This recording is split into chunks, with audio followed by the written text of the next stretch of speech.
Okay, lovely. Hi everybody, welcome, good morning. I think we have a few people slowly filing in, but we'll get started shortly.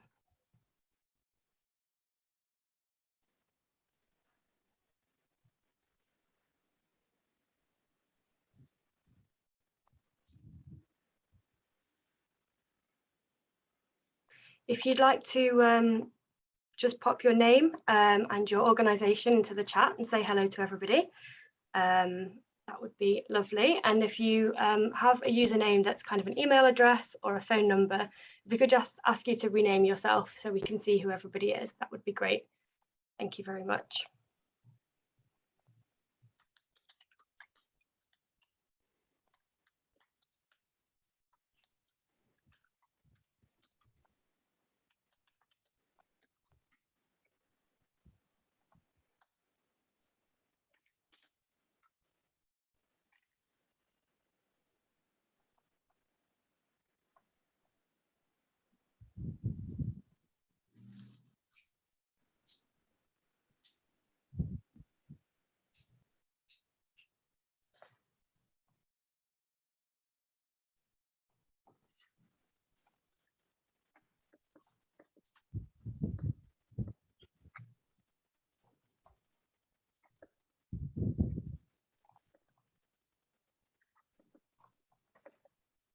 So we do have a stream of people slowly joining us. Just to say again, if you could just pop your name and organisation into the chat and say hello, that would be lovely, just so we know who everybody is.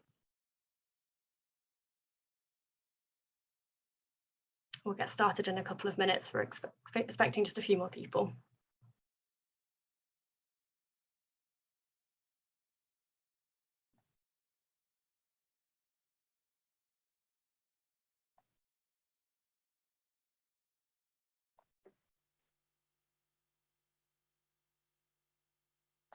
It's lovely to see people from all over the place. So we have Amelie from Madagascar in the chat. We also have Lydia from the Anticipation Hub, Leonie from freezing cold and sunny London. It's a nice combination. Jack from Oman, all kinds of people joining. It's lovely to see you all.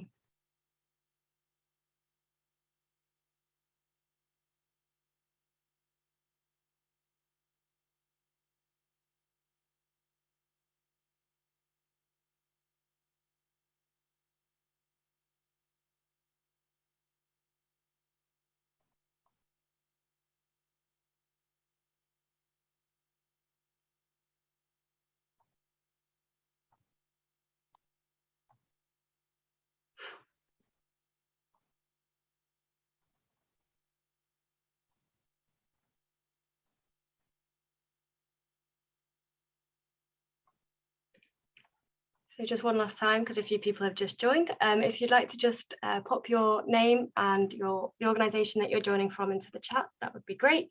Say hello to everybody and let us know where you're dialing in from if you want to. We have people from all over the place joining us this morning.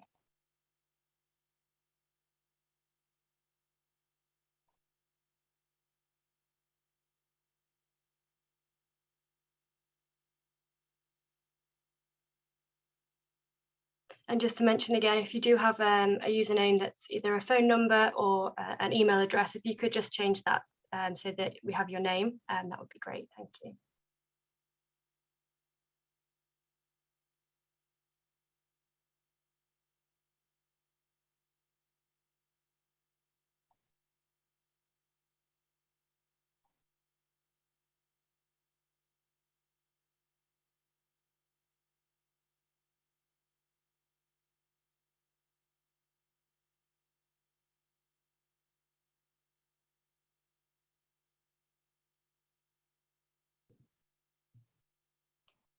Great, okay, I think we have a good number of people to get started. So hello everybody, welcome, good morning, good afternoon, good evening, wherever you are. Welcome to Start Network's Global FOREWARN meeting for Q4. So hopefully, as you all know, this meeting is focused on flash flooding and landslides. Just a couple of Zoom etiquette and reminders. So we do have translation available today into French. There will only be presentations in English during this meeting. So if you would prefer to listen in French, you can have a look for the globe icon that should be at the bottom of your screen. If you just click there and select the French channel, then you will be able to listen to the entire meeting live translated into French. And thank you to our interpreters who have joined us today. Also, just a reminder, I think everybody's got the hang of this now, but please do mute yourself if you aren't speaking, just to avoid any background noise as the siren goes off. Please also pop your name and organisation into the chat, and do make your name clear if you can, just so we know who's with us today. We're trying to make this session as engaging as possible, so do say hello in the chat, reach out with any questions as we go. We've tried to build in a bit more time for Q&A this time around based on feedback from previous sessions. So hopefully there'll be a bit more time to hear from a few of you, but please do pop your questions into the chat as we go, and hopefully our speakers will be able to respond to you as we go along. You'll also see a large contingency of people from Start Network who are joining us today. From the FOREWARN team, obviously we have all of our FOREWARN coordinators who I'll introduce shortly. But there's also a few people that I've seen join from the wider team. So please do feel free to reach out with any questions, and hopefully people will be able to respond to you as we go. Just to go through the agenda then. So we have quite a busy agenda today as usual. Ashraf has kindly offered to be timekeeper. So you might hear from him just keeping speakers on time. We are quite tight for time. We have just 10 minutes per presentation. But hopefully, as I say, we'll have some more space for questions and answers this time around. So we'll start off this morning or this afternoon with updates from Start Network and also from our partner, the Anticipation Hub. And then we'll move into a review of the achievements of the national FOREWARNs from this year. Then moving on to the theme of the meeting, so flash flooding and landslides. We'll first hear from FOREWARN Bangladesh, who will talk to us about some of their work on landslide monitoring. Then we'll look at flash flood modelling in the Philippines, particularly at the Pampanga River Basin. We'll then zoom out to think a bit more about what tools might be available and applicable in different contexts, looking at the development of a flash flood confidence index.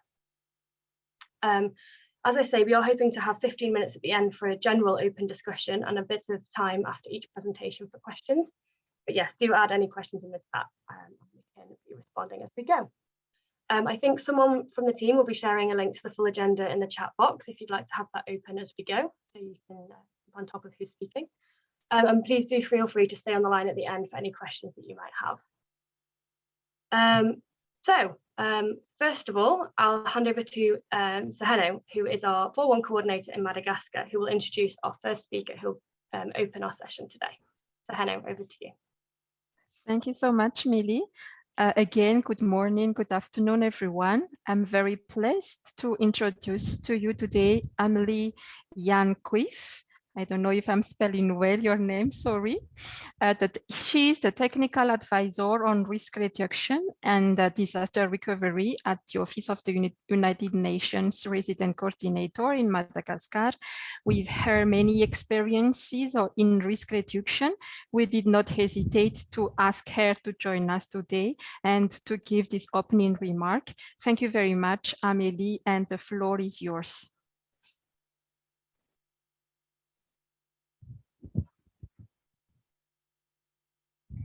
Thank you very much for the invitation. And today I wanted, I don't see myself. I don't know if you see me. Yeah. It seems like it is frozen, but I don't know. Just before I think my video was it's working. Okay, I don't know. Yeah, it's okay now. Beautiful. Yes. Okay. Today was today at the UN House in Antananarivo, Madagascar. We celebrated the World HIV AIDS Awareness Day, and you may wonder, say, hey, here we're going to speak about flash floods and about landslides. So what's the link? The link I made was when I was listening to the ceremony, to the speeches, and especially to the words that were shared from the Secretary General of the United Nations, Antonio Guterres. He spoke about global solidarity and shared responsibility. And when I was hearing those words, I said, wow, that's exactly what is also about disaster risk reduction. We need global solidarity. Today, when we speak about flash floods and even landslides, the 21st century technological advances in communication technology, in spatial data analysis, and in weather prediction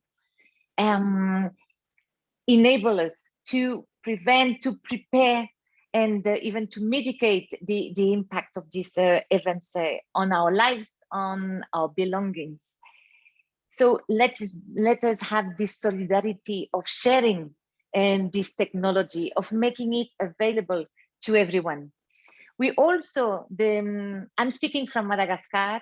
You mentioned, no, we have speakers from the Philippines, from Bangladesh, from Ecuador, and here participants are coming from all over the world. So I love the fact that this event is global, because this is truly solidarity. Solidarity is also sharing experiences, sharing knowledge, but in a proactive way.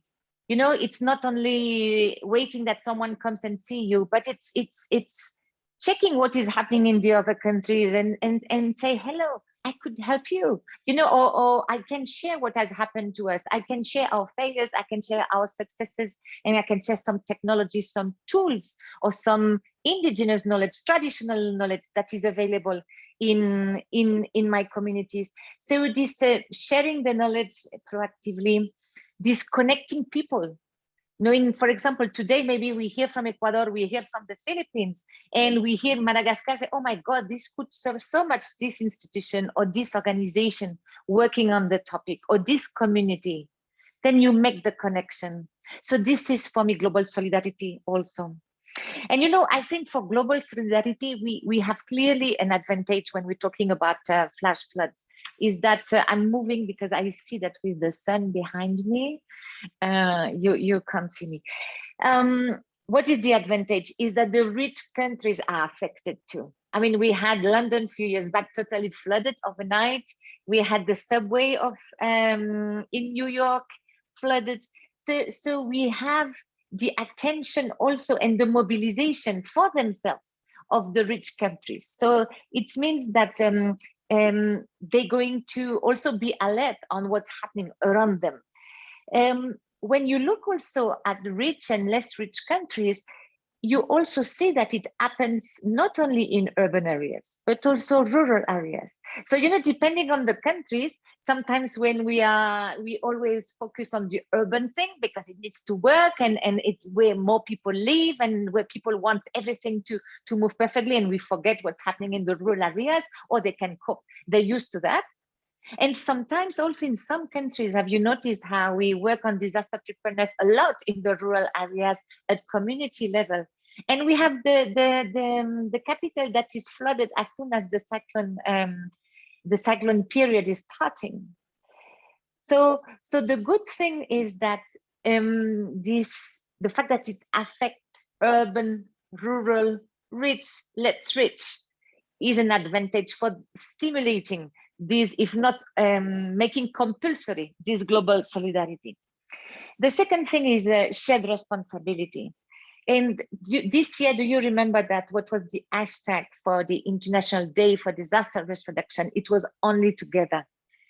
And this is definitely only together that we're going to make it. And look, in your FOREWARN Stat network here, you're making it global because it's only together, learning from each other, listening to each other and experiences, and sharing international cooperation, supporting the national priorities, looking at also who can make a change in the way we manage flash floods and landslides.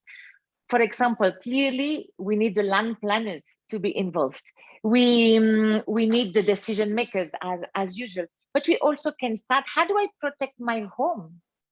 You know, something they've noticed, for example, in the urban areas where affected by flash floods, is that the majority of deaths are in the cars. you know? So how can I know when I hear the weather forecasting, what actions I can take? So also when I protect my home, when I protect my life, when I avoid to take the car, for example, when the precipitations are going to be above a certain amount, I'm also, by protecting myself, protecting the impacts that this event is going to have on the others and on my community. So yes, global solidarity and shared responsibility. There's a big discussion, and maybe it's going to come out, but about, is flash flooding becoming more frequent with the climate change? It seems yes, but it's not fully demonstrated by scientific knowledge. And I would say it's important to know, but let's not fall into, you know, the blaming the climate change on what is happening. It's like, you know, can we avoid a life without diseases? No, and there's moments in our life we're going to have more diseases than other moments in our lives. So it's a moment of the world. Yes, there are more flash floodings and more landslides, and maybe it's due to climate change. But the focus is really when I have access to governance, when I have proper risk governance in the country, when I have access to education, access to my rights, access to information in a language that I understand, and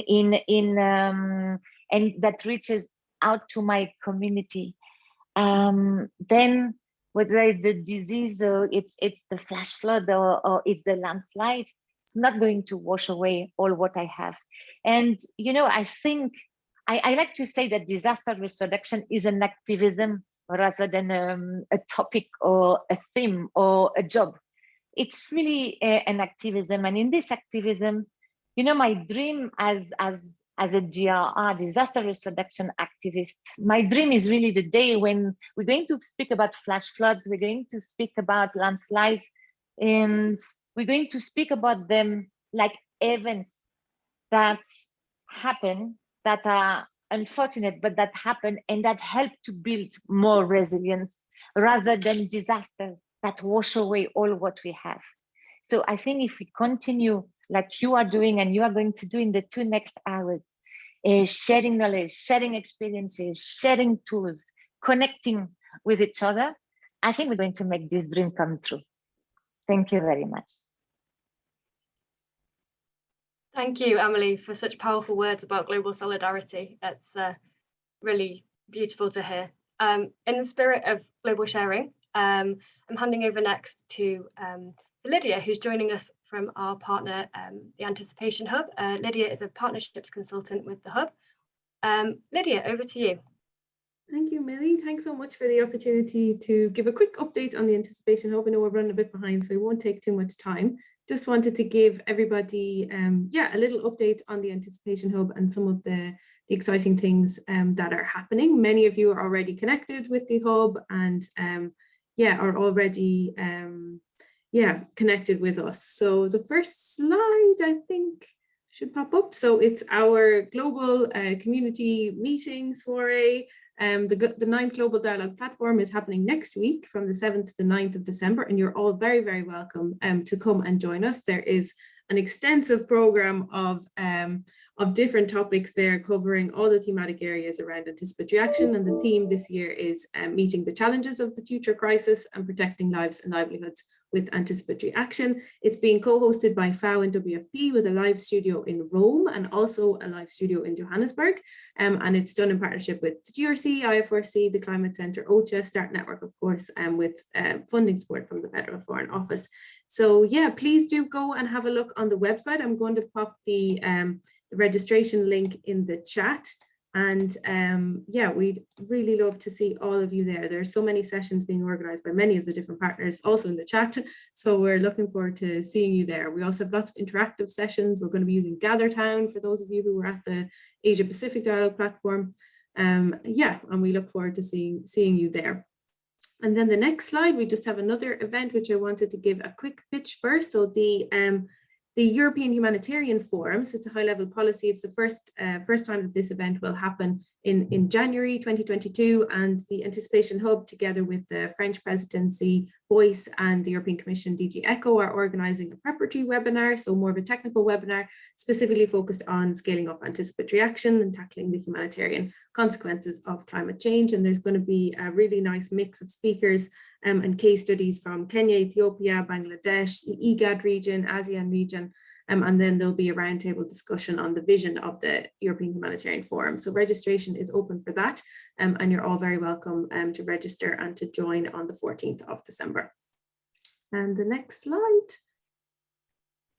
Great, and just to say also that our Anticipation Hub newsletter, we've been sending out these newsletters over the past year, and I'm going to pop the link in the chat. So this just went out on Tuesday, and this is trying to bring together all of the different resources and all of the different things that have been happening across the anticipatory action community. So in there, you'll find different updates on COP26, the Asia Dialogue platform, our evidence database, which is live, some different new reports that have come out, some case studies. We have a spot on the Start Ready launch as well, then different thematic topics like conflict, forecasting. We have our new resources pages, which I'll also explain more in the next slide, and then some country level lessons and learning. So please do have a look at the, please do go and have a look at the newsletter. And yeah, we're really looking forward to collecting more content from all of you. So Start Network have been brilliant at sharing different resources, but please do let us know if you have content, and we would love to share that on the Anticipation Hub and on the newsletter. So next slide. Yeah, I just wanted to let you know that one new resource area which we have on the Anticipation Hub is around protection, gender and inclusion in anticipatory action. And so we have lots of different blogs and reports that you can find all together on that new resource page. And that's been prepared by UNFPA and IFRC. And we had recently 2 exchange meetings to bring together the different actors, including Start Network, on how we could develop a working group around this topic, a global working group, to further advance how protection, gender and inclusion are being embedded into early action plans and really being implemented in practice on the ground. So yeah, please do have a look at that. And if anybody's interested in joining the working group, please let me know, and we can connect the dots. So yeah, and the next slide. Great, yeah, this is just again to highlight that we have now the evidence database on the Anticipation Hub. So you might be familiar with the early action database. So this is a database of all the different early actions per country, per region, per hazards that you can find. And this database kind of goes a step beyond and explains more about the evidence associated with those early actions. So what is the actual impact of those early actions? So you can search the database, and it is being continuously updated. So please, please do share if you have any more content that you'd like us to include on the database. And the next slide. Yes, and so just get involved. So overall, our message with the Anticipation Hub is it's our hub, it's for the whole anticipatory action community. So please do get involved. The big one is, of course, the Global Dialogue platform. So I'll give it another pitch, but we're always open to organising other joint events. We'd love for you to contribute more to our databases, our global map, to share any resources, to sign up to our newsletter, and to join our working group. So we have many others as well, for example, on Earth observation, risk financing. So please, yeah, please do get in touch, and looking forward to connecting further. And thanks again for the opportunity to give a quick update. And back over to you, Milli. Lovely, thank you so much, Lydia. Just to reinforce that invitation to access some of the resources that are in the chat there. You mentioned that the latest newsletter had a spot on the launch of Start Ready. So on that topic, we'll be handing over to Leonie next, Start Network's own Leonie, who will be presenting Start Ready, which, as you say, recently launched at COP. Leonie, over to you. You have about 10 minutes. And if you wouldn't mind going nice and slow for our interpreters, that would be great. Over to you. Thanks. Thanks, Milli. I'm assuming you're going to share the slides, but hi, everyone. Nice to see so many familiar names and faces. I had originally a little bit more time, so I'm gonna, Milli, if you don't mind, I'll tell you to skip certain slides so that we can save time, and then we will share the slides with everyone after. So welcome everyone. I'm talking about Start Ready today. Next slide, please, Milli. Which is a new financial service that we launched, Start Network launched at COP26, the climate conference that happened last month in Glasgow. Many of you I can see in the participant list are Start Network members. So you will be very familiar, or donors, or basically friends of the network. So you will already be very familiar with Start Funds, which is our rapid response pooled fund, which also has an anticipatory element since 2016, 2017 time. And it provides flexible pooled contingency funding for small to medium scale crises. And it's very, very quick, as we know, which is one of the big selling points. At COP, we launched Start Ready, which is a new service which provides funding to predictable crises. So this is the big difference, is it's for the more longer term predictable crises, and I'll talk about that in a second. Let me see whether some of you will be familiar with the disaster risk financing programs that we have already launched and started at Start Network around the world. If you show very briefly, Milli, the next slide, those programs rest on three components, which are to analyze risks, analyze hazards before a risk season, and set thresholds for action. There are pre-agreed plans that are contingency plans that are developed before the risk season, and the funding is ready to go so that our NGO members can get cracking basically as soon as a risk model or as a forecast or as a prediction of a disaster comes in. Next slide, please. So what's the difference with Start Ready? Start Ready kind of brings together all these different disaster risk financing, or FBF, forecast-based financing programs that we have set up over the last few years in different countries. Just as a caveat, this image, I totally made up these numbers. They do exist in real life and I can share them with you, but this was just to illustrate the real unique aspect of Start Ready, which is its pooling ability. So on the left side of the screen, you will see that this is kind of how we were working before Start Ready launched, which there were different pots of money for different countries and different hazards. I've put in some return periods in there. So like this event, for example, Pakistan moderate heat waves happens once every 2 years. And so on and so forth, you can see that. And then now that we've pooled, so this USP of this unique thing about Start Ready, we're pooling, putting all together the risks and all together the money from the different countries so that we don't end up every year potentially underutilizing specific pots of money. So you can see on the left side, Philippines is all the way up there because there hasn't been a cyclone, which is good news. And then on the right side, you have this pooled pot, which has been used. And you will also, the keen-eyed people amongst you might notice that we have some additional risks in there that we've been able to put in. So we're able to cover more risks with the same amount of money. There's 4 million on the left, 4 million on the right, for those of you who are like me and cannot add up very quickly. So that's the unique aspect of Start Ready. By putting all these different predictable risks together and these different pots of funding, we are stretching funding further and, more importantly, protecting more people at risk of predictable crises all over the world. Next slide, please.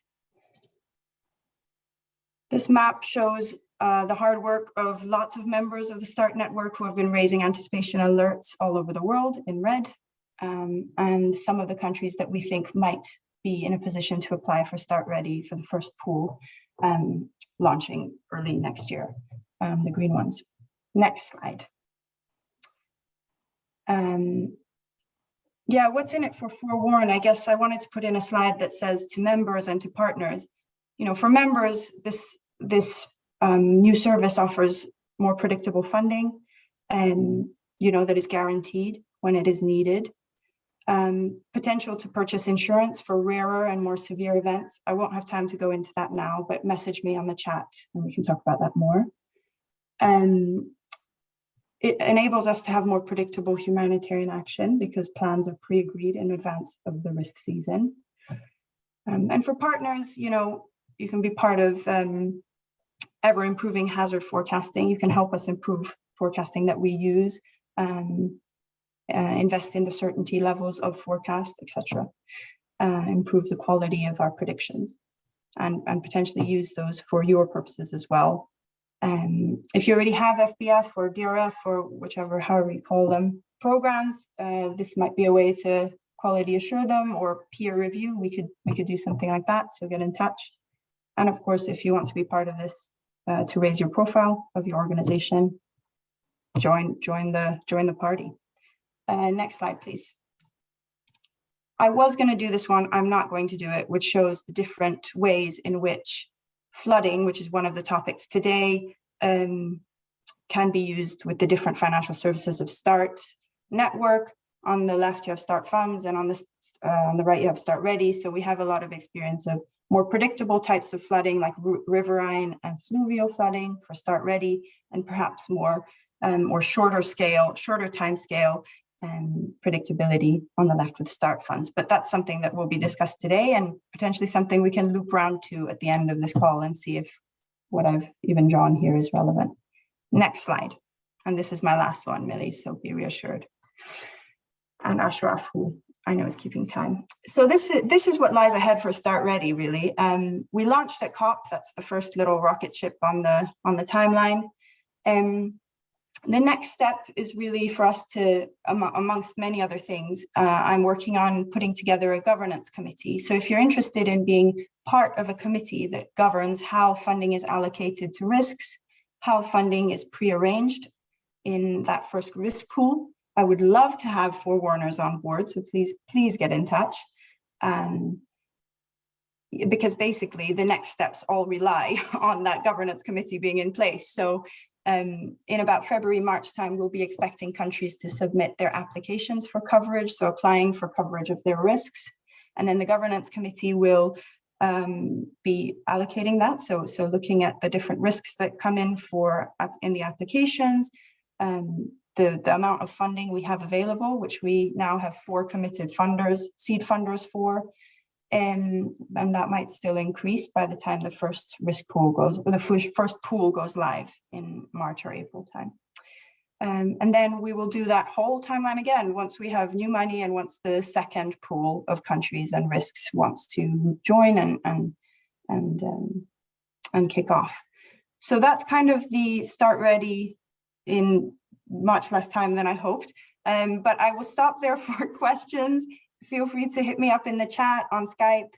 I'm here and I will be working on this timeline for the next months, as you can see.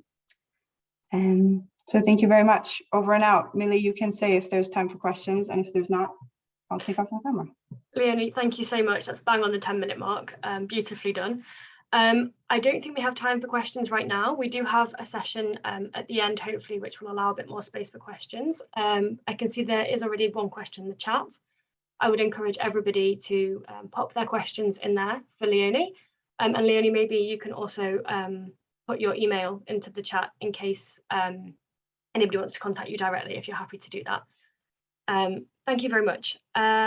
You mentioned what START Ready can do for Forewarn. So for those of you who are new to Forewarn or haven't joined one of these meetings before, I'd like to just quickly bring the focus back to Forewarn specifically to kind of set the scene for the rest of the meeting. So this is a diagram which will remind you why we're all here. Forewarn is the forecast-based warning, analysis and response network. And the network purpose is to bring together humanitarians and partners from outside of the traditional sector into the anticipation community. So this diagram, as you'll see, bottom left is Start Fund, and that's what Leonie was just mentioning, and I'm sure many of you are already familiar with that. As you know, this is for response, but also for use in advance of a crisis happening, and that requires the right information and data to be able to forecast these events. So FOREWARN was initially created to bring together humanitarians and other multi-sectoral experts that enable us to forecast crisis events. And we have thematic clusters of experts who feed into START alerts. On the right, you'll see a list of our local FOREWARN pilots. So as we all know, data about a crisis really does need to come from those who are closest to it. We currently have 4 FOREWARN pilot countries up and running, each with their own clusters of experts, and we will have a 5th country to follow soon. And then the FOREWARN community is all of us who are here today, and this is really a place for making connections, having those discussions, doing some advocacy, and also sharing, as Amelie kindly reminded us earlier, sharing information, sharing knowledge, and sharing experiences. You'll see in the middle there is some funding available, obviously the START Fund. We also have Action for Analysis grants and some Tools and Academic Partnerships grants. So I think there are a couple of email addresses that will be shared in the chat in case you would like more information about any of those things. And then the world in the middle, that's the intersection of all of these things, and that's the meeting. So just to introduce you, slipping through there, just to introduce you to our team, which is steadily growing. We have a team of 2 in Madagascar. We have Seheno, who you heard from earlier today, and Anthony. In the Philippines, we have Anna and Leah. In Bangladesh, we have Ashraf, Marwa, and Javed. And then we have Anila in Pakistan. And then at what we call the global level is myself and David. As you'll see, the national pilots are hosted by member agencies. So a big thank you to our hosts. Do keep an eye out for the team in the chat, and you'll be hearing from most of us later in the meeting. So you've already heard from Seheno. Our next team member that you'll hear from is Anna Dizon, who is our FOREWARN coordinator in the Philippines. So Anna, over to you to introduce the National FOREWARN 2021 highlights. Thank you very much, Milli, and good afternoon and good morning to everyone who are in this global meeting. Yeah, the past 2 years has been really difficult in terms of our activities, but our National FOREWARN coordinators and members tried to persevere during the past 11 months to be able to do what we needed to do, develop our networks, and also implement those services and coordination work for our members in country. Milli, if you can just play our presentation. Thank you. Welcome to FOREWARN Bangladesh updates. FOREWARN Bangladesh has now developed 6 multidisciplinary hazard experts group for landslide, riverbank erosion, health, flood, cyclones, as well as a subgroup of experts with experience in hazard modeling, river data analysis, media and journalism, gender inclusion, etc. Currently, the experts group have more than 30 people who have joined in. The team is also working on 2 national level consortiums as technical partners for anticipation of cyclones and landslides. We have drafted 3 early action protocols for landslides, riverbank erosion, and dengue. We have currently developed a community-engaged landslide monitoring system with support from our landslide experts groups. FOREWARN Bangladesh has also been supporting the disaster risk financing building blocks development in Bangladesh with support from START Fund Bangladesh. Supporting the START Fund Bangladesh members with anticipation and forecast data monitoring and mainstreaming is one of our key activities. FOREWARN Bangladesh and START Network was represented in the COP26 by Coxie Talukdar from Ashika Development Associates, a national NGO in Bangladesh, to talk about locally led anticipatory action to address climate impacts at scale. Hello everyone. I'm delighted to share with you today the few major points of our achievements in Madagascar. On cyclone, we have been able to develop a risk modeling tool to know in advance the resources needed to carry out cyclone anticipatory actions. We also developed contingency plans that will be pre-approved through the START Fund mechanism and will be activated when we have enough information related to a cyclone, an upcoming cyclone. We are supporting the Met Department to automatize the cyclone forecast and the National Office of Disaster Risk Management to operationalize a tool that will provide cyclone vulnerability data. On drought, we are working on scaling up the anticipatory actions in the southern of the country. On FOREWARN, we are still working on the identity and missions of the group through the TOR and the MOU. On the Start Fund, we have submitted 3 alerts, and one of them was activated on floods anticipatory actions in the beginning of the year. Thank you so much. Thank you for joining us today. From the Philippines, we're happy to update on our highlights for the year. Number 1 is the completion of 2 risk analysis tools for the anticipation of dengue risk outbreaks in 3 cities in Manila, and the establishment of preliminary rainfall thresholds for landslides in 2 provinces in Region 5. Start Network 2 for WARN is part of the core group coordinating the AA Technical Working Group in the Philippines together with WFP, FAO, and the Red Cross. We are also the co-lead of the Technical Sub-Working Group on M&E together with the Office of Civil Defense. Start Network 2 for WARN is recognized as a strategic partner in the implementation of the SURF AA pilot for tropical cyclones in the Philippines. We are coordinating the rollout of the pre-crisis survey being conducted by UN agencies and their NGO partners, located in 2 regions covering 8 provinces and 44 municipalities as being targeted for the SURF implementation. FOREWARN Philippines has expanded its membership to 10 core group members and 3 associate members as we finalize the network's terms of reference. MOUs are also being developed with the Graduate School of the University of the Philippines in Los Baños and UP Resilience Institute to be able to establish an internship program. The Philippines has also successfully completed its anticipatory action intervention for volcanic activity through the joint consortium efforts of Relief International, Humanity and Inclusion, and Save the Children together with its local partners. The risk posed by Taal volcano remains at alert level 2 as it continues to spew volcanic gas and exhibit unrest since July of this year, affecting at-risk municipalities and barangays in Batangas province. FOREWARN provides technical and management support to the disaster risk finance system built in the Philippines. Thank you.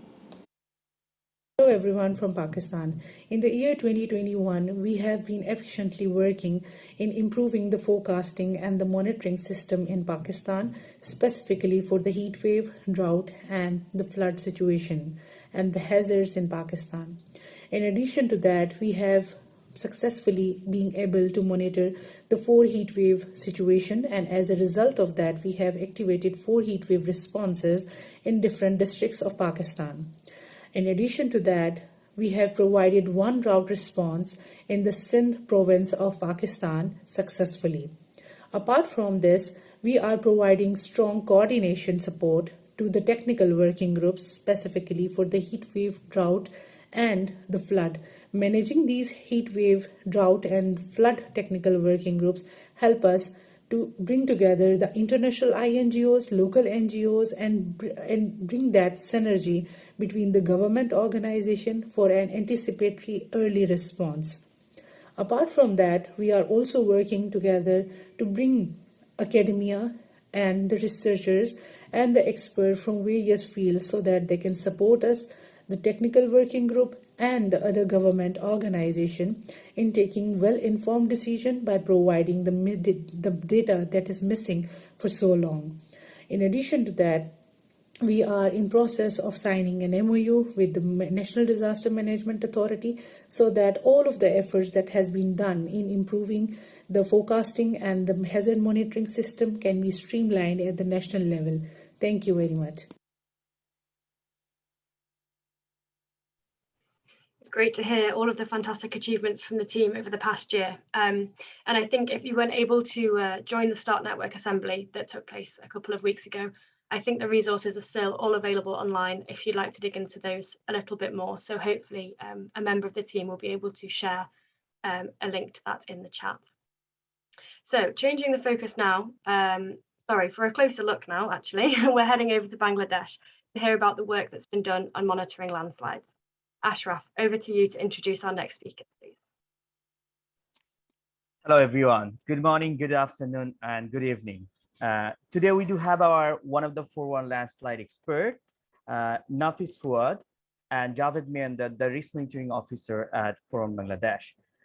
Before we dive into the presentation, I would like to brief how the journey of building anticipatory action on different hazards, especially here, like landslide in Bangladesh. Early 2020, Start Fund Bangladesh members asked us to do a proper landslide risk analysis so that they could know whether they could anticipate landslide or not. So Nafis will lead us to explain how FOREWARN expert contributed to produce this landslide analysis for two hilly districts in Bangladesh, Bandarban and Rangamati. And our Javed, the risk monitoring officer, will describe how we have been implementing the learnings through setting triggers with the community engagement and how we are sharing the forecast information with the community and monitoring the forecasting and the triggers together with the community. Without further ado, just inviting Nafis. Over to you, Nafis. Thank you very much, Ashraf, for giving me the platform. Hello, everyone. Today, I would like to share with you the Bangladesh learning from the landslide monitoring. And our study area comprises two hilly districts in Bangladesh, and they have experienced and devastating impacts of landslide events. And already Ashraf told that the districts are Bandarban and Rangamati. And in our study, if you go to the methodological framework, we have three different goals. And the first and foremost goal is to identify the most landslide susceptible zones in these areas. And second goal is to understand the vulnerability of these locations to the impact of this landslide. And thirdly, we will dive into to find out the landslide contributing factor and the triggering factor for these landslide events. Go for the next slide, please. From my side, I will explain the vulnerability and susceptibility part, and the community monitoring system will be explained by our colleague Javed Meandad. Already Ashraf told that. And for the study looked into the three different goals, and the first goal is to understand the landslide susceptible zone. And for understanding the landslide susceptibility, we go through the different three different aspects, these different factors, and these are physical aspects on physical features of this landslide oriented area, and the geomorphological aspects and the socio-demographic aspects for the vulnerability understanding. And here you can see this around 15 variables for the landslide susceptible zone. And if you go for the second column, the factor for landslide vulnerable zone, we go for the landslide susceptible zone model simulation prepared using these 15 variables. Then we incorporated the demographical feature like educational and population income level. And there's we find out the most vulnerable zones on these two districts. And finally, we go through the rainfall pattern and understanding the triggering point of this landslide event. Go for the next slide, please. Here you can see there's three different rows. The first rows delineate that physical factors we have attributed for this landslide susceptibility zoning, and we mapping this type of map through the remote sensing and GIS analysis. And in the physical factor, here you can see that we have calculated the slope angle, elevation level, curvature level, aspect ratio.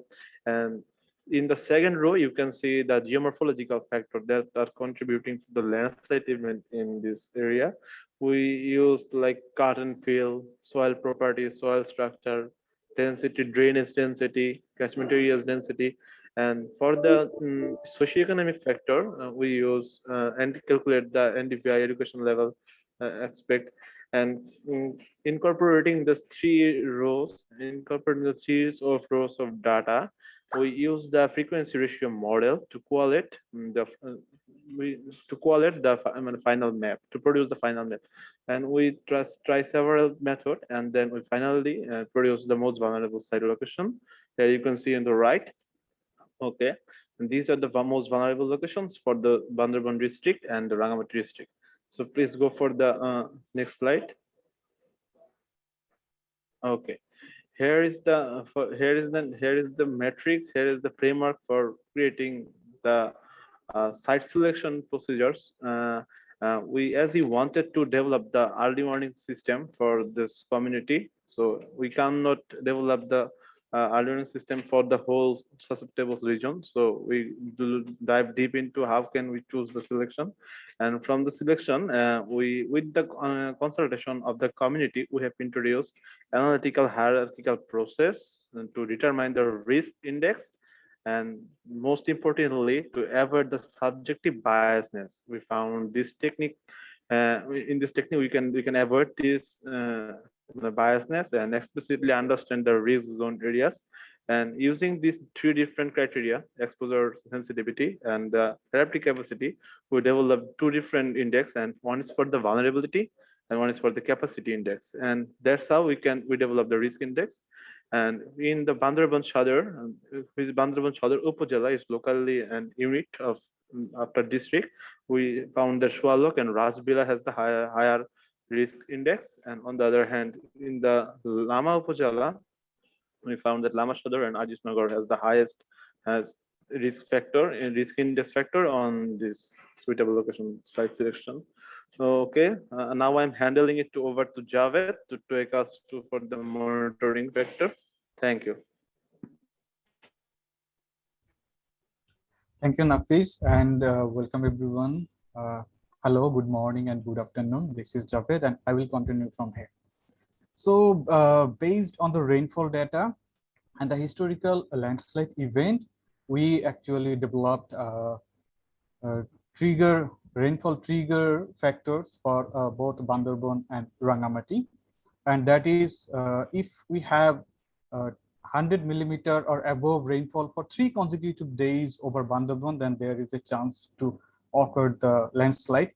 And for the Rangamati, if there is a rainfall around 50 millimeter or more than 50 millimeter for 3 consecutive days, then there is a chance to occur the landslide.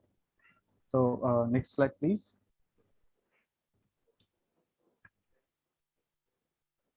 Yeah, this is the diagram which have been developed by Bangladesh FOREWARN, and here you can see we use 3 forecast model which are GFS, WRF, and ECMWF, and we archive the rainfall data daily basis, and we also share those information with the community. But only sharing the information with the community is not enough. So what we did, we discussed with the community and we helped them to install the rain gauge in their vulnerable community, and then they measured the rainfall and also discuss with us their situation, and combining both forecasted data from different model and the real observation from the community, we tested the accuracy of the forecast as we can build confidence on those forecasts. So those are the system for monitoring landslide over Bangladesh.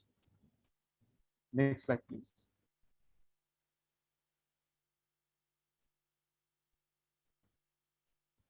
Yes. And when we actually measured the accuracy, we have both the forecasted rainfall data from different models, which are GFS, ECMWF, and WRF. And we also have the real observation from the vulnerable community. So finally, we draw the Taylor diagram, and which are for 6, 7, 8, and 9 days. And finally, we got that GFS performs better than other 2 models over Bandarban, as it has the smaller standard deviation and higher correlation. Next slide, please. And for the Llama, we also find the same kind of performance. And here you can see GFS again have the better forecast power than the other 2 models, as it has the smaller or smallest standard deviation and larger correlation. So using this year, we can we are more confident about learning the trigger threshold, which will definitely build the confidence among vulnerable communities. So thank you, everyone. This is all from us. And if you have any question, please put that in the chat box. Thank you. Thank you very much, both of you. I can see that Marwa has posted the full report from the study into the chat if anybody's interested in reading more. And we do actually have a couple of questions, and we have some time for that as well. So the first question has been raised by Florent Bandet and kindly translated into English by Seheno. Which software do you use to perform the mapping analysis? If you'd like to answer that, please. We have used ArcGIS and ArcGIS Pro and IRDAS Imagine for this mapping purpose. Only for the mapping purpose, we use ArcGIS, ArcGIS Pro, and IRDAS Imagine. Thank you. Thank you very much. Are there any further questions? There's another question in the chat there. So to what extent was the validation of landslide vulnerable locations done?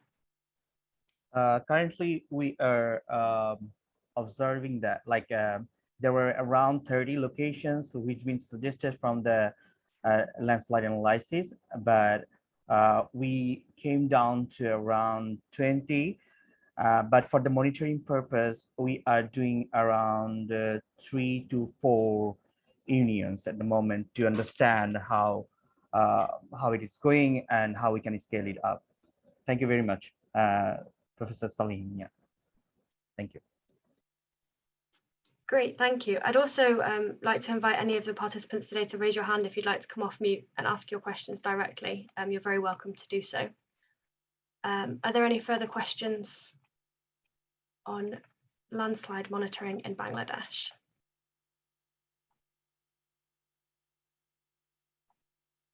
If not, oh, yes, please go ahead, Professor Salen.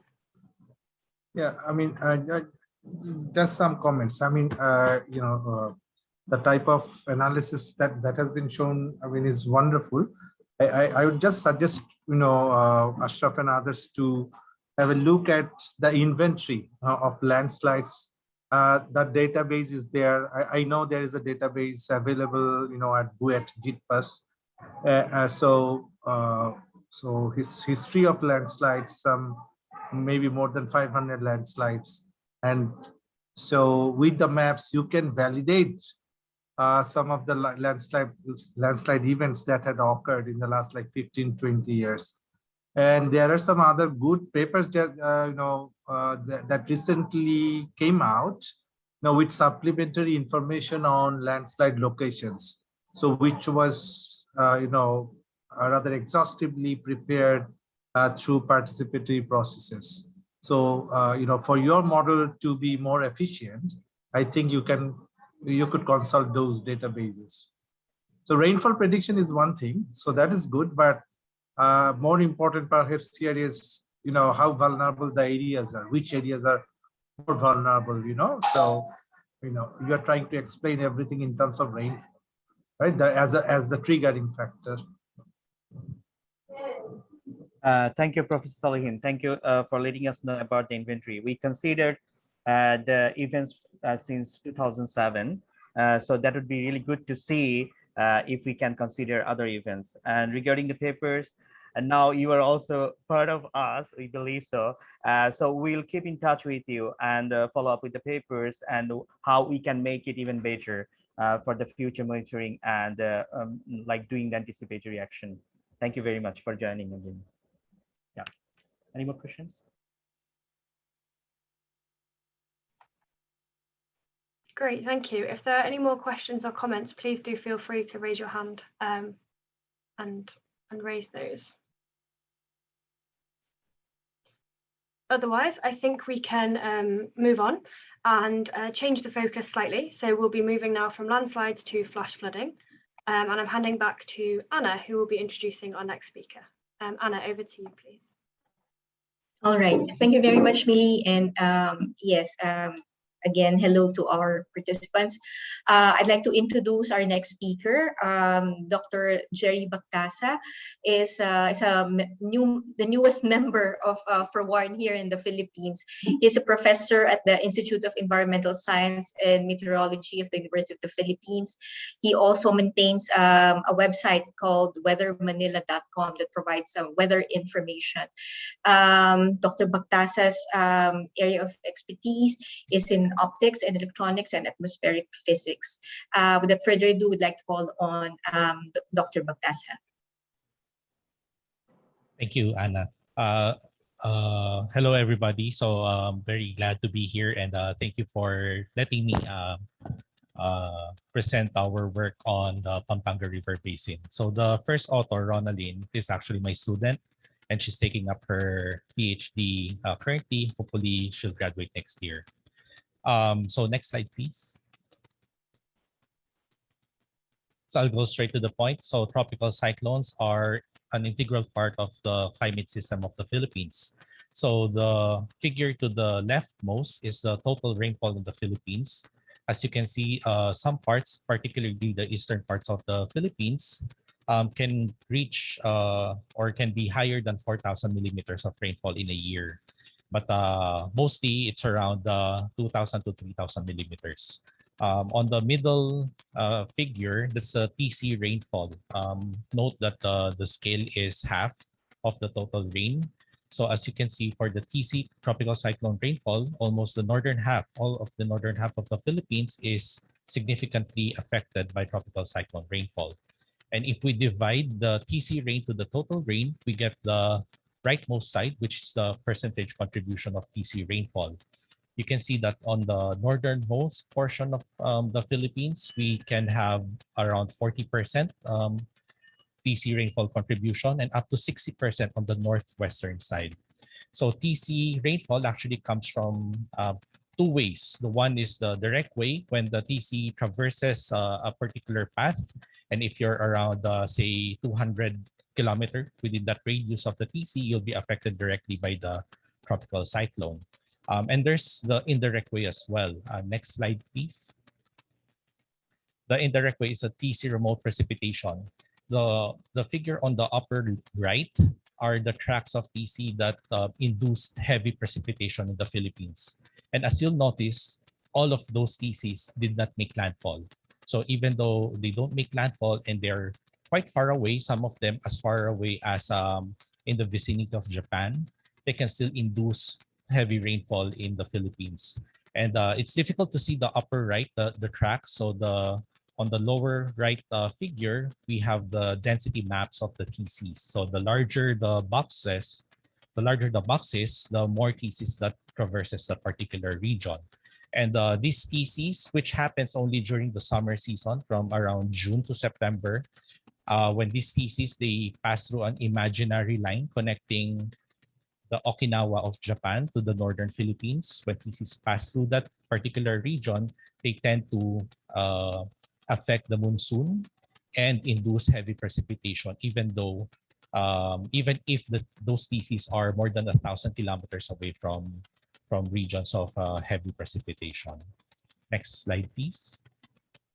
So in fact, monsoon has an influence on TC rainfall distribution. So during summer, or from around June to September, on the upper left image, most of the rainfall from tropical cyclones will be towards the western side of northern Philippines. But during winter, so that's from October until December or January, most of the rainfall will be towards the eastern side of the Philippines. And the reason for this is because of the remote moisture that the TC takes in. So aside from moisture underneath the tropical cyclone, it also gets moisture from faraway regions. Like for instance, during the summer season, it gets moisture as far away as from Indian Ocean. So the moisture passes through the South China Sea, and once it reaches the shores of the Philippines, the western side of the Philippines tends to have more rain, even if the TC is to the northeast of the Philippines. During winter time, the moisture comes from the Pacific. So moisture from the Pacific coming from the east, once they encounter land, Philippine landmass on the eastern side of the Philippines, then rainfall tends to be on the eastern side. Next slide, please. So here comes the study. So on the Pampanga River Basin. So Pampanga River Basin is quite a, I think this is the third largest river basin in the Philippines, if I'm not mistaken, and high population density. So a lot of people gets affected. And looking at the water level from 2013 to 2018, you'll see that during the dry season, it's relatively flat, but during the wet season, there are times wherein it reaches certain levels, and we have 3 levels for the Pampanga River Basin, for the Pampanga River, that is. So the yellow is the alarm level. That means 40% of the river is, or 40%, the river is 40% full. The orange is the alert, so 60% full, and then the critical is 100% full of water, the river. So as you can see that almost every year, there's at least once, except for 2017, but for every year, there's at least one event that breaches the critical level. And in fact, several events that can breach alert and alarm levels. So for the critical level, we looked at each of these events from 2013 and 2018. And as you can see that these are all caused by tropical cyclones. So these tropical cyclones, they have varying trajectories or paths. Some tropical cyclone, like the one in 2018, the upper right, it did not even made landfall in the Philippines, but was able to induce a critical level flooding. For the alarm and alert level, next slide, please. Okay. Yeah. So for the alarm and the alert levels, these are the tropical cyclones that induce all of those. So essentially, the water level of the river rises if there's a tropical cyclone. That's one of the main things here. It cannot be, flooding cannot be induced by simple thunderstorm, say, for example. It's always tropical cyclone. But of course, there's different levels of flooding. So for the alert and alarm, it seems to be all over the region, the tracks of the tropical cyclones. But there's actually a pattern on this following what I discussed earlier about monsoon and tropical cyclone tracks. So next slide, please. So what we found was this, looking at the lower left figure, if a TC directly traverses the Pampanga River Basin, I put an X on the basin. If the TC directly traverses it, most likely it will be a critical level flooding. If a TC moves to the north of the basin during southwest monsoon, then there will be flooding as well. During southwest monsoon, if a TC passes to the south of the basin, there will be no flooding because of the direction of the remote precipitation induced by the tropical cyclones. And during the northeast monsoon, from October onwards, if a TC traverses the south of the basin, flooding will also occur. So looking at the different critical alarm and alert level floodings, you can see that those that pass through the north of the basin, Pampanga River Basin, they happen during the southwest monsoon. Over the Pampanga River Basin during the northeast monsoon, and south of the Pampanga River Basin is during the northeast monsoon. So if it's the other way, say for example, if a TC is moving north of the basin during the northeast monsoon, no flooding will occur. So there's a pattern, in short, where the TC traverses, what season, and to a certain extent, the amount of rainfall it carries, since flooding will happen, but the levels of flooding will slightly differ. So next slide, please. So we formulated a very simple checklist flood forecasting method, wherein just by simply knowing the track of the TC, so that's all over, so there's many forecasts on tracks, and knowing when this happens during the southwest monsoon or northeast monsoon, and a qualitative amount of rainfall expected from a TC, we can actually predict if the Pampanga River Basin will flood on the alert, alarm, or critical level. So say, for example, we have a non-landfalling TC. So that's the bottom row and happens during northeast monsoon. So that would mean that flooding will not occur. But if it happens during the southwest monsoon, it depends on the amount of rainfall that is projected to carry. So at around up to 100 millimeters of rainfall, then we expect to have an alert level flooding. But if it's more than, say, 231 millimeters of rainfall, then we expect the flooding to be to breach the critical level. So yeah, you don't really have to have a model. So just a checklist method on what the trajectory, the forecasted track of a TC, and when the TC occurs, what season, we can more or less already predict the flooding events for the Pampanga River Basin. So very, of course, the paper is longer and has more information, but this is mainly the one of the, I think, important parts of the paper that we published. Next slide, please. So another paper that we published a few months ago was the flash flood modeling for Matina River Basin. So Matina River Basin is located in the southernmost part of the Philippines. It's ungauged. There's really not much population, but recently there's a big city to the, I think, to the east of Matina, and a lot of people are, because of the urban sprawl and things like that. So population is getting higher, but still it's ungauged. So what we did there was, even if it's ungauged, we looked at two flooding events, one in 2017 and one in 2018, and then tried to model the flooding event. So if you look at the red circles to the lower right, so for the 2017 event, the peak rainfall was around 12.5 millimeter. That's basin-wide average. And then for the 2018 event, it's 7.5 millimeter basin-wide average. Looking at the average rainfall for the 2017 event, it's 1.73 millimeters. And then for the 2018 event, it's 1.5 millimeters. So in short, the 2018 event actually had less peak rainfall and lower average rainfall overall.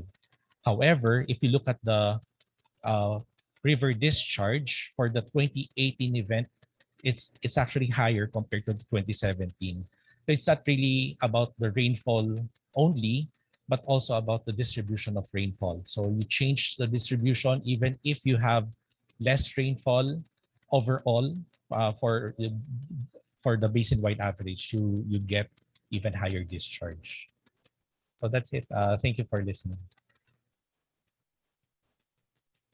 Thank you very much, Dr. Gerry. That was a fascinating dive into those two papers.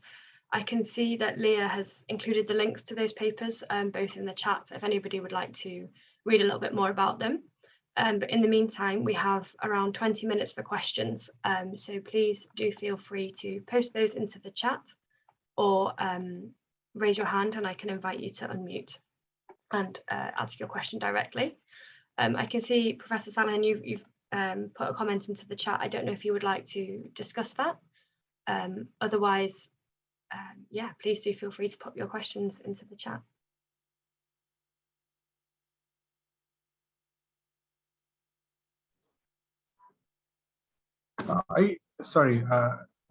Very interesting talk. Thank you so much.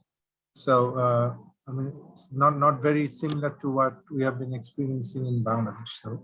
So for a flash flood to happen, so it's not only the monsoon, southwest monsoon, northeastern monsoons, which are responsible for it, but rather that the cyclone track, right? So that becomes a major factor. That's right, sir. Yeah, to trigger the flood. So very interesting, and that perhaps make it a little easier for you to also predict it, right? Yeah, in a way, yes. That's in a way, yeah, right. Thank you.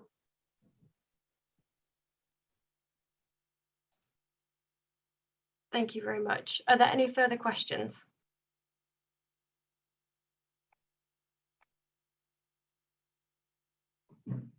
And when I invite questions, I think we can now maybe open the questions to any of the presentations that we've had so far today.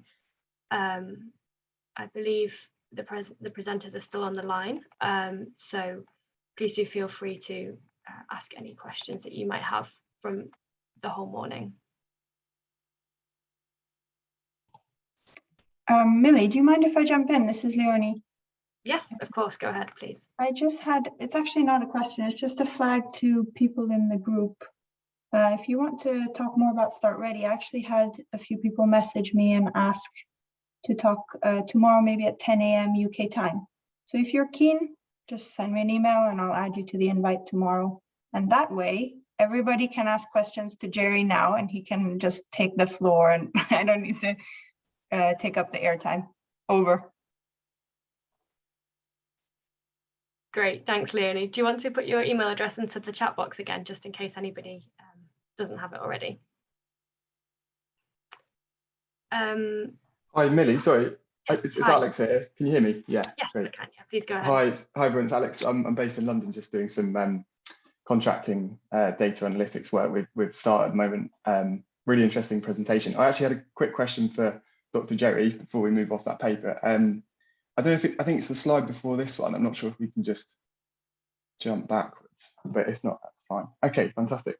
So I'm sorry if I missed it, and I'm sure it's discussed in the paper, but I wonder if you can give a quick summary on the alert, alarm, and critical levels, and just how you've come to those sort of precipitation amounts where that's relevant. I think you're still on mute. Sorry. sorry about that. Yeah. So basing this on the 5-year data from 2013 to 2018, what we found was first the track and the season. So some tropical cyclones, for example, they traverse north of the basin during southwest monsoon, but they can trigger either alert or alarm levels. Depends on how rainy they are, since the amount of rainfall will differ for different TCs. So for the TC that triggered the alert level, those TCs were either 63 millimeters or less if you average the rainfall for the basin. Then those which has more rainfall from 64 to 85 millimeters, so that's several TCs if I remember. During southwest monsoon, also traversing north of the basin, they were able to trigger alarm level flooding. So that's essentially the meaning of the 63 and 64 to 85 and 90 millimeters. So so a TC in short, so for example, a TC traversing north of the basin during southwest monsoon. So it can trigger alert, alarm, or critical depending on how much rainfall it has. So if the projected rainfall, this is more of a qualitative projection, will be 60 or 90, then they will trigger different levels of flooding. Does that make sense? Yeah, that makes sense. Thanks a lot for that. And sorry if I missed it again earlier. Those that's fine. alert, alarm, and critical, obviously those were issued for those historical events, and that's what you've been looking at. What's the criteria for those, very briefly, and who issued those different levels? For the alert, it's 40% of the river, so 40% filled, 60% for the alarm, and for the critical, it's 100%. Okay. So it's a system used by the local weather agency here. Okay, that's clear now. Thank you very much. Sure. Thank you. There are a couple more questions in the chat. So I can see there's one here from Marcus Oxley. Marcus, would you like to, I'm just going to invite you to come off mute and speak to your question if you're comfortable to do so. I'll give you a couple of seconds, but if not, I can read it out for you. Yeah, okay. Well, thanks for the two presentations, both of you.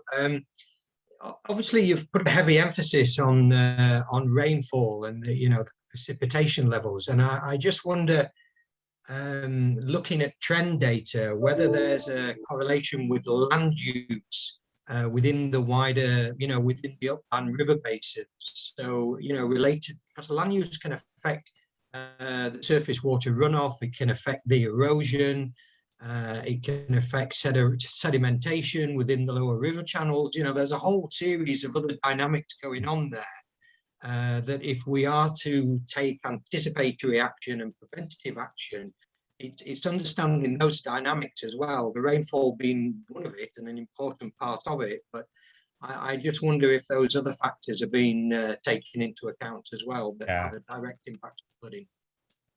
We didn't look at the land use in detail. However, we looked at the antecedent rainfall. So rainfall for 30 days prior to the flooding event. And what we saw was the antecedent rainfall doesn't matter. So even if you don't have rainfall for 30 days and the TC, a tropical cyclone, traverses the basin, it gets flooded. Doesn't matter what's the rainfall 30 days prior to that. But there are instances wherein TCs with not much rain, but there's antecedent rainfall, it can reach, of course, alarm or the critical levels quicker because it already is a little bit high, the water level, I mean. So yeah, yes, that's right. There's a lot of other factors like land use and the cover, but at the very least, what we saw was for antecedent rain, it doesn't really matter. So I suppose it's because the rainfall from tropical cyclones are so intense that they themselves alone can trigger the flooding already. Thank you very much. There's a question in the chat from Caroline, and then I'll come to Professor Salahin, who has his hand raised. Caroline, would you like to come off mute and ask your questions? I'm conscious that there is one there about start ready as well. So maybe Leonie, you might want to be ready to speak to that as well. Caroline, over to you. Thanks. Sure, thanks. Basically, I just wanted to know, both really interesting studies. So what's next for both teams after the studies? How do you plan to use them? And yeah, for example, are you planning to work them into applications for the Start Ready Fund, together with contingency plans? So just want to know a little bit more now what's next after these studies. Thanks.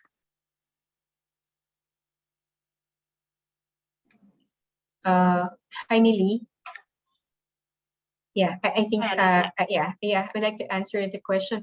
I think for the Philippines, well, right now we are in the process of developing our DRF system for tropical cyclone and flooding. But also there's a plan to develop a separate DRF system for flooding alone that's not induced by tropical cyclone.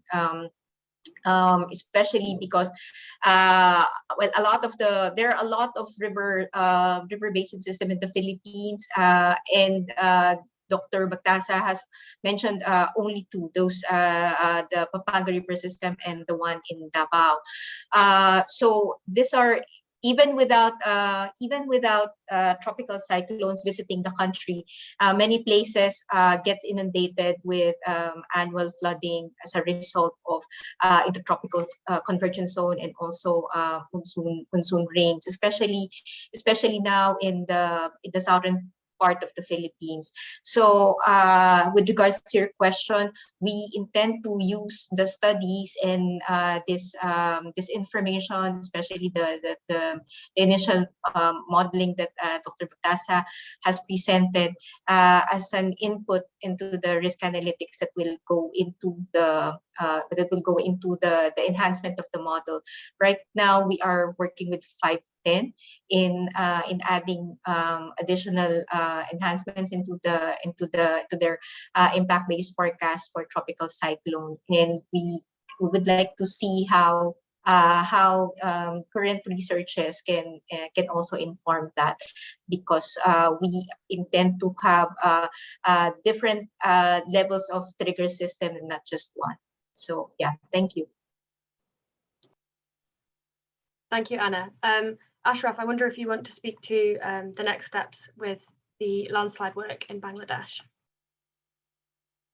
Yeah, I think in regards to landslide, we are in the process. So we've been after after completion of our report, so we shared with the members, and the member showed their interest to do some sort of like readiness activities. And with the start fund, we are actually ready to with the funding if the trigger is met. So since 2020 May, we've been following that triggers with the community, and then we revised the triggers with the consultation by the end of 2020 monsoon season, where we set a new trigger with the timeline. We figured out people really don't move even they see rainfall is happening for one day, it's a heavy rainfall, so they move when they see rainfall is happening for a few consecutive days. And we found from the community, people move when they see rainfall is happening for last 2-3 days. So that's how we actually change the triggers with talking to the community. And then we asked them to install the rain gauges, manual rain gauges over there. And then we started to build the confidence, because whenever you were going outside with the forecasting information, why they should believe on you, why they should have trust on you. If they don't be exposed with the forecasting information and checking whether the forecasting information is very much verified with the ground reality. So that's what we've been doing with the community alongside with our staff members, how we can develop these things together, how we can monitor the whole rainy season. And luckily we didn't have any landslide since we set the triggers. So we are working closely with that. And now our plan is to develop the triggers, as well as how we can make more effective early warning system using the best forecasting available, and have some fun so that they can also do some readiness work. This is the time like where our members agreed to do some readiness work even without having a proper funding for the anticipation work. But we are thinking around that, how we can make it even better in the future. And we are trying to bring more stakeholders like government, so that they can also see the evidences, what's happening in the ground, and how it can be mainstream. And probably in the future, when we do have very strong model and then stochastic part of that, then probably we hope like we can also go for the risk financing one as well. But it depends on how our expert will support this process, because we are very much like in the breezing between the expertise group and with the community. So what community is feeling the struggling with the information and the forecasting, and how expert is actually producing that kind of information that can be useful for them. Over. Thank you very much, Ashraf. Professor Salin, over to you, because you have your hand raised, and then Chris McDonald, I'll come to you. Yeah, just a few observations. I think the point raised, about land use is very important. It's important for both the case studies. For flash flood, of course, the study only considered the atmospheric, the rainfall, generation of rainfall, but the other important process, the rainfall runoff process, the land phase process. So that is not there. That is understandable. But as it was raised, land use will have an important role in determining how the rainfall runoff process, and also the peak of the flood level. It's also very important for landslides. So there are two sets of uncertainties there in landslide prediction. One is, of course, rainfall, which is there for all types of floods, especially for flash flood. But for landslide, that is one component of uncertainty. But then there's the other component is whether and where landslide would take place. So it's very much different from water level that you can expect in a river you can estimate that using a hydrological or hydrodynamic model, but here there is a lot of uncertainty. And since the land use is changing very fast, this is kind of a dynamic system. So unless, so that is also being tracked and incorporated in the model, so it may become a little difficult to provide prediction. For flash flood, just for my curiosity, in Philippines, so is anybody investigate, or is it a matter of concern that the timing of flash floods, is it changing there? For example, in Bangladesh, we have seen flash floods arriving earlier in Bangladesh in the last 10-12 years. So do you see similar trends in Philippines? And the last question was, how do you define your alert level? Like you said, alert, alarm, and critical. So that is based on rainfall, but do you have a similar classification in your land phase, for example, depending on the water level itself? For example, in Bangladesh, we define everything in terms of a danger level. So do you have any such system in Philippines? Yeah, so the alert, alarm, and critical level, this is the alert system being used by the National Weather Agency. So my student, who's the first author of this paper, actually works in our weather agency. So it's about water level, so 40, 60, and 100% water level for the river. But as to the danger or the hazard it poses, I'm not familiar. As to the other question, what was that again? Sorry. On the land use, I think on the last slide. So for the smaller river basin, we did use the latest land use land cover data that we have, and yes, it will definitely have a big effect for sure. So we still need more data on this to be able to tweak the model better. I hope I answered the questions. Yeah, I think Dr. Bagtasa, the other question also pertains to like the shift, for example, in the timing of the flooding. Yeah. As far as I know, I haven't seen any paper or study looking at shifts in rainfall. There are changes in the rainfall amount for certain seasons, but as to the shifting, I'm not familiar. Great, thank you very much. Okay, so the next question that we have in the chat is from Chris McDonald from Tier Fund. Chris, are you wanting to unmute and speak to your question, please?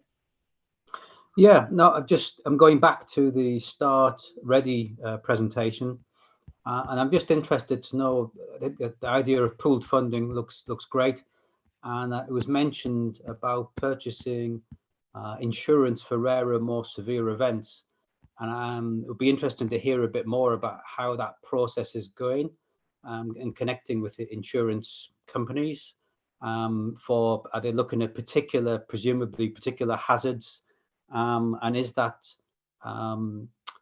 funding for anticipatory actions? So, for example, for cyclones or droughts or river flooding, or is it more enabling finance to respond when crises have already happened?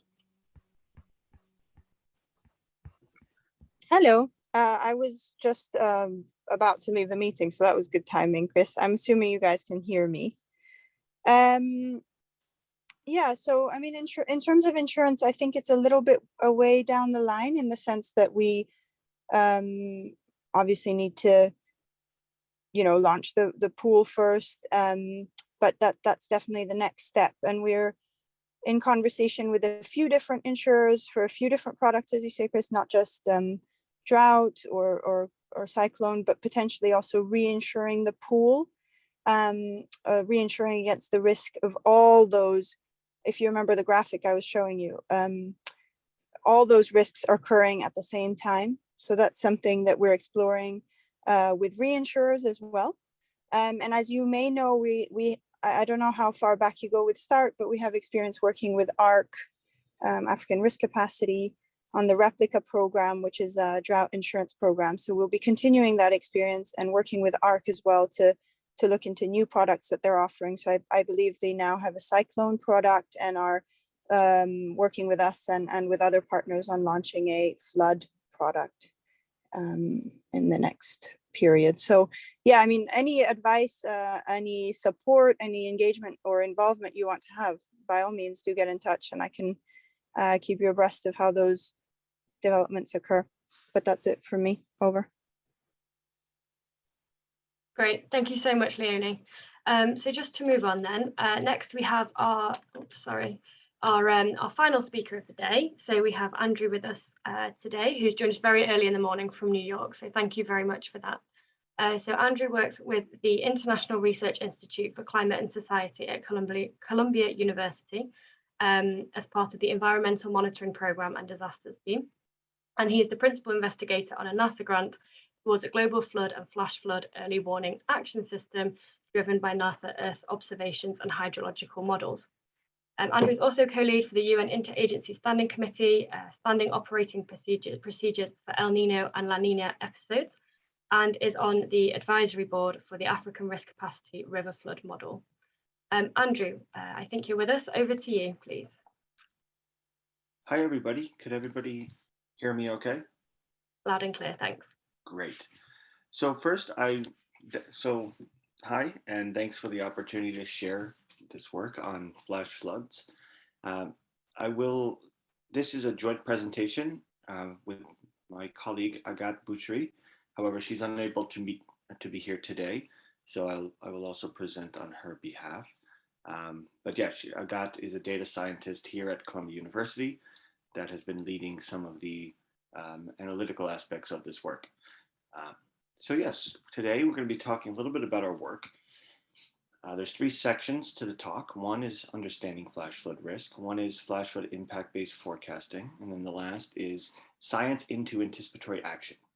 How do we integrate flash flood risk and the data around that into policy development, and specifically into the development of the first early action protocol for flash floods? Next slide, please. So yes, one of the challenges with flash flood risk is that it's much more than just rainfall, and one of the reasons why it's been so difficult to develop early action protocols or any sort of anticipatory action processes related to flash floods is that efforts have been concentrated on looking at rainfall, looking at amounts of rainfall over different periods of time over different areas. And it has not led to any long-term sustainable protocols for prioritizing and deprioritizing where anticipatory action should be taken. Now, after a flash flood disaster, there are many ways for us to monitor where impact has happened and prioritize response and recovery. But risk, as we know, is different. So we actually brought our work started almost as a step zero, which was looking first at what do we mean when we're talking about flash flood susceptibility, and developing an index that started with the different types of catchments and surface characteristics that lead to increased and decreased risk of flash floods. So I will not be going into all the details here, but some of you may be looking at this and be like, well, this looks pretty detailed. On the right, we have a map of Ecuador, which is the country that we're working in and working alongside our partners at INAMI, which is the National Meteorological and Hydrological Institute there, and also the Ecuadorian Red Cross. And this map shows, with colors from blues to greens into reds, the level of FFSI, which is the Flash Flood Susceptibility Index. And there's some interesting elements here. We see in the central area running north and south, so up and down in the screen, we see oranges and reds. And this corresponds to the steep slopes of the Andes Mountains. So maybe not surprising that in this area, we see high levels of flash flood susceptibility. However, we also see relatively higher values in some areas that may be somewhat surprising, such as in northwest Ecuador along the coast. Yes, there is topography there, but still there are relative hotspots of flash flood susceptibility. And then also, even in the eastern side, we do see gradients of flash flood susceptibility in the Amazon area. It's a relatively flat area. So this was the first step of understanding where areas of Ecuador are historically higher and lower at risk to flash floods. And we have a paper on this if anyone is interested. Next slide, please. And a bit more about the work we've done, which is essentially looking back at historical data of flash floods. One of the challenges of looking at flash floods in particular is that many of the historical data sets do not label floods as their flood subtype. So in Ecuador, we had thousands of events labeled only as flood. However, we knew a few things. We knew that, well, if a flood is labeled as just flood, there's going to be a subset of those that are flash floods. There's also going to be a subset of those that are not flash floods. So how do we assign levels of confidence that the historical events labeled only as floods are more likely to be flash floods? And why is this important? Well, it's important for us because in training our models, our impact-based forecasting models for flash floods, which lead to trigger development, it's really important to have a sense of what historical data is helpful to use us to train a model. We don't want to train our model on non-flash floods, and this is something that has happened with other attempts to develop flash flood early warning and flash flood anticipatory action, which leads to challenges down the road. And people are like, well, the trigger didn't work. Well, the trigger will likely not work if you build the trigger based on events that aren't the type of events that you're trying to predict. So that's why we spent a lot of time assigning these confidence levels to each historical flood event. Next slide, please. And then once we break down the events by subtype and looking at which ones are more likely to be flash floods, we could do other things with the data. For example, on the left here, we see a chart that looks at flash flood seasonal frequency in the 3 sub-regions of Ecuador. So Amazon, the Andes, and the coastal area in the Northwest. And we see some interesting differences here. We see a difference in the seasonality of flash floods, whereas in the coastal areas, we tend to see more flash floods in January, February, March. However, in the Andes Mountains, we see flash floods almost every month of the year, except August and September. But we also see almost a secondary peak in flash floods later on in the year, October, November, and December. And this is important also for us developing anticipatory action programs to get a better sense of the seasonality. If we're thinking about like a ready, set, go mentality to prepare for flash floods, in some areas that ready, set, go will happen throughout the year, where in other areas we could prioritize in certain months. Also on the right, it was important to look at the impact severity. Some of the historical data came with impact classification. So this is looking at the mean number of people affected in historical floods. And it was also interesting to see that in the central area, even though we saw a lot of flash floods in the Andes, it was an area where we saw relatively low impact. Now, why is this? Has there been a level of resilience over time built in that area's impact was lower? These are questions that we're thinking about in writing a new paper on what do we mean by vulnerability to flash floods. Next slide. And here's more of the work on looking at vulnerability of flash floods.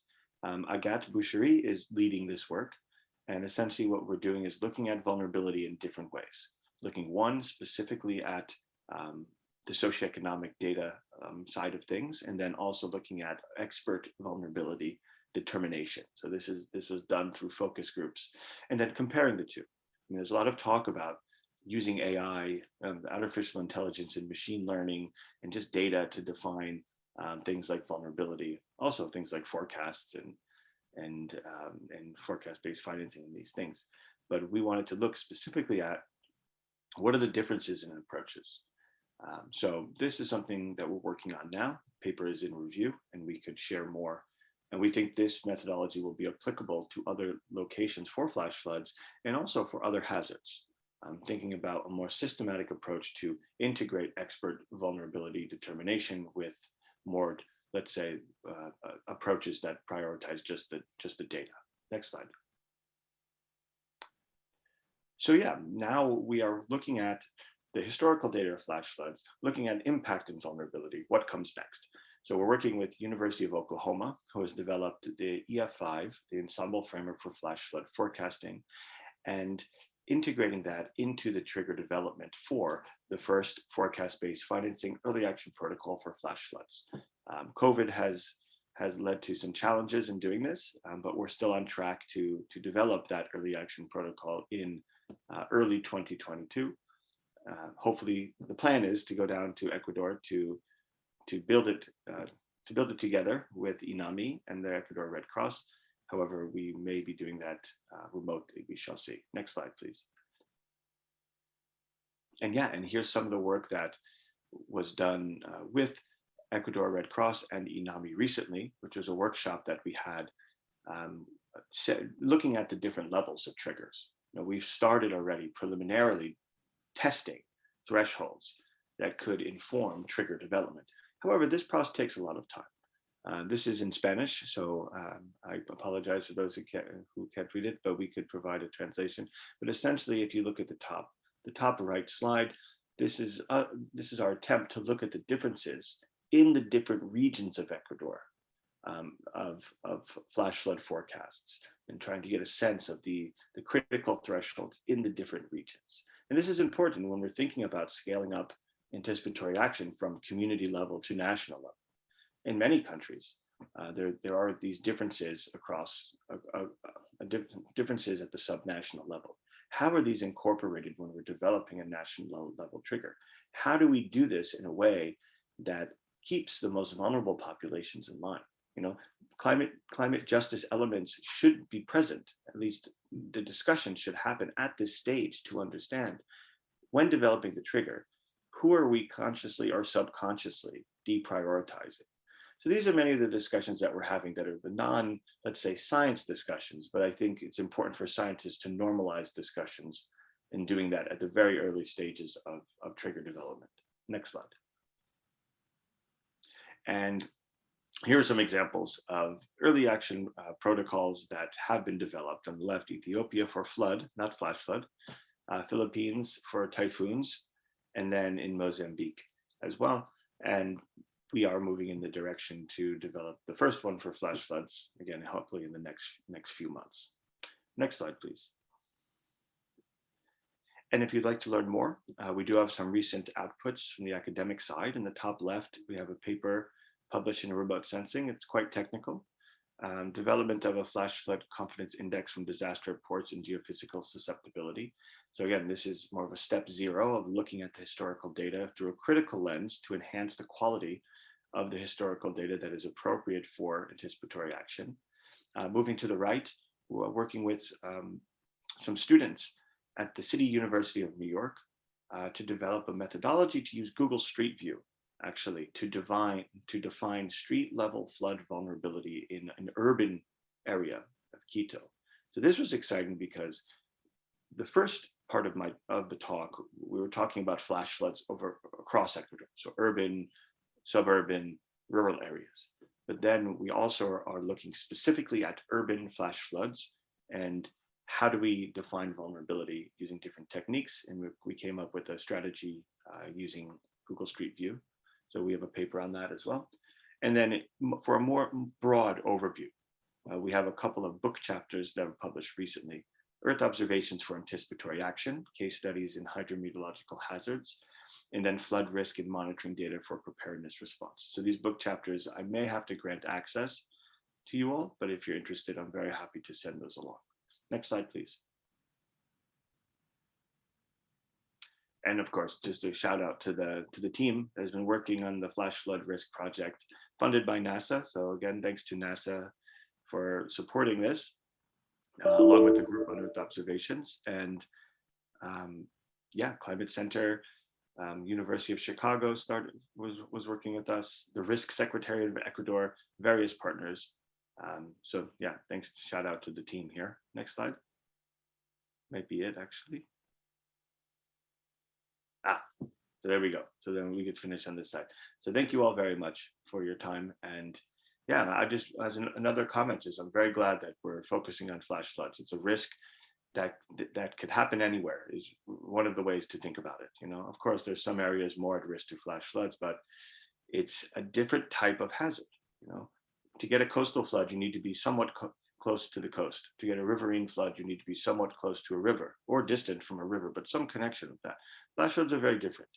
You know, there is a level of rainfall over a given period of time that could lead to a flash flood pretty much anywhere. We've seen it in New York here recently as well.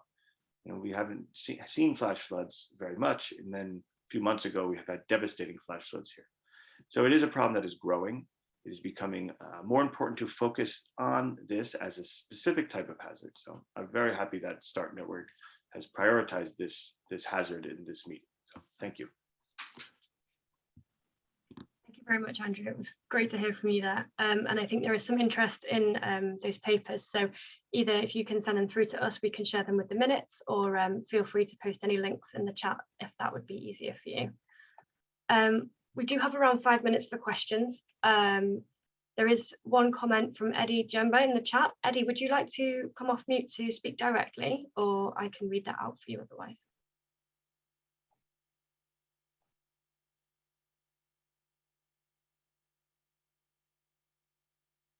Okay, so Eddie's comment was just saying it's great to hear that question around who we are excluding, whether that's unintentionally or intentionally when we're developing triggers. Hi. Yes, hi Eddie, go ahead. Yeah, I'm Eddie. I am from the Climate Center here, and I was quite intrigued by Andrew's comment on exclusion and inclusion. And I know that I've participated in several EAP development or trigger development. And I think it is critical. I look forward to a time where we will invite, for example, representatives of the youth from slum dwellers or slum areas or informal settlement, as some people call them, to offer their thoughts about the triggers that we're developing. Especially now that we are talking about flash floods, which often happen in urban areas. And I know that there's a lot of urbanization taking place in Africa and Asia, especially. I think it will be really critical to see who we bring up on the table to make a decision on what triggers are set, what actions can be made. Thank you very much for that. Thank you, Eddie. I don't know, Andrew, if you want to respond to that. Otherwise, Ashraf, I don't know if, I know you responded slightly in the chat as well. No, I think, I mean, let's go to the chat first. Sure. Okay, perfect. There's a comment from Professor Salahin there as well around looking forward to working together. Marcus Oxley, would you like to come off mute to ask your question? Yeah, okay. Yeah, Andrew, I noticed in your model there that, you know, you had a whole series of indicators around social vulnerability, things like low mobile access and internet access and social security, sanitation, water use, etc., etc. And definitely they are important for assessing social vulnerability. But I would have thought when we're looking at flooding, then actually the ecology of the local area, that, you know, the issues around vegetation cover and surface water runoff and soil erosion and you know, agricultural practices, I would have thought they actually would have more bearing on the you know, on the susceptibility to flooding. So I wonder, when you're doing your analysis, if you can see any correlation between changes in upstream land use practices, you know, within the tributaries and within the upstream watersheds, whether those changes in land use practice have actually reduced the kind of ecosystem regulating services which are important. And as we degrade our environment, we increase our susceptibility to flooding.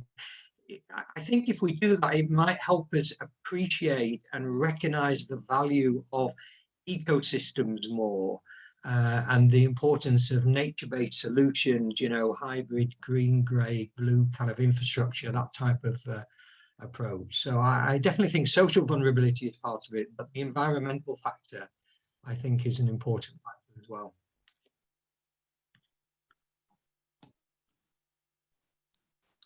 Yes, thank you. So certainly important. And one of the challenges with flash floods is in understanding the impact. What are the metrics that best represent the impact? And as you say, if we're thinking about, especially if we're thinking about long-term resilience planning, what you say, the elements that you described, I think would be priorities. However, in short term, our goal was developing early action protocols for anticipatory action and thinking about how to prioritize now. How do we prioritize and deprioritize now? And that is one of the reasons why we're led to explore and prioritize the elements around social vulnerability, especially in areas where we saw flash floods as happening in various areas of a subnational area. So I think definitely what you describe has been part of the discussions. And I think if we look at the different timescales where we're trying to address flash flood risk, I believe the longer term resilience framing has been addressed significantly, and there is research on that. We did not want to duplicate that necessarily, but for developing anticipatory action to understand how to, let's say, address short-term shifts in risks to take action in some areas, this is the reason why the social vulnerability, and this also came from the discussions with Ecuador Red Cross and our colleagues on the ground that said these are the elements that for developing the early action protocol should be prioritized.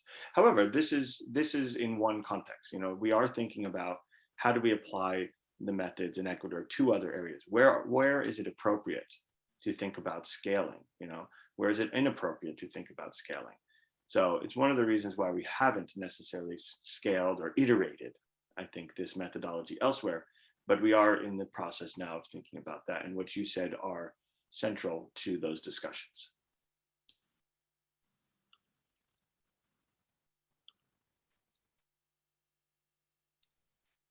Thank you very much, Andrew. I think unless there are any other questions, I can't see any in the chat, but thank you for sharing the different papers that you were talking about earlier, sharing the links to those there. That's really helpful. Just one last moment to check if there are any other questions. Otherwise, I will move towards closing. Great. Okay. So yeah, obviously, just to say a huge thank you to all of our speakers and presenters today who've joined from all across the world at all different times. We really appreciate your participation always. And just going back to the words from Amelie at the beginning about solidarity and global sharing, I think hearing from so many different places has really spoken to that today. And thank you, of course, to all of you who've joined today for your time. It's always great to hear from you. Please do feel free to continue putting any questions or comments in the chat. We can capture those. We will include links to different things that have been mentioned today, as well as contact details in the minutes that we'll share after this meeting. And we'll also have a recording available on the FOREWARN YouTube channel, which is accessible through the START Network website. That includes all of the previous meetings as well, so you can watch any other themed meeting back if you feel like you'd like to do that. And the video will also include timestamps for each of the presentations, so you can skip through to what you'd be interested in hearing about.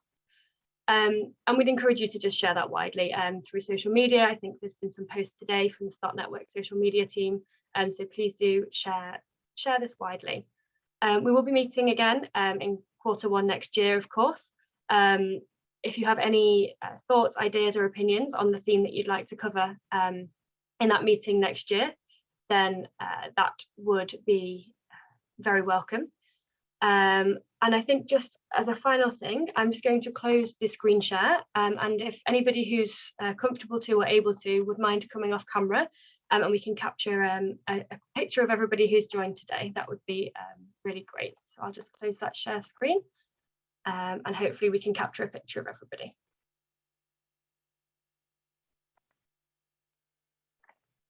It's lovely to see so many faces.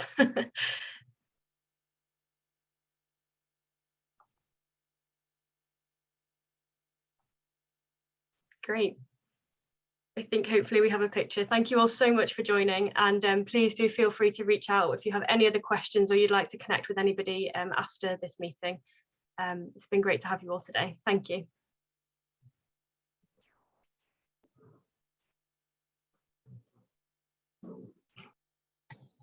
Thank you everyone for attending. Until next meeting.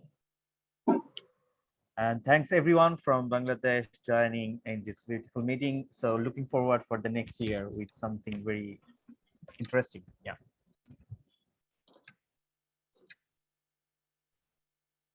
Merci beaucoup à tous. Merci, au revoir. Au revoir.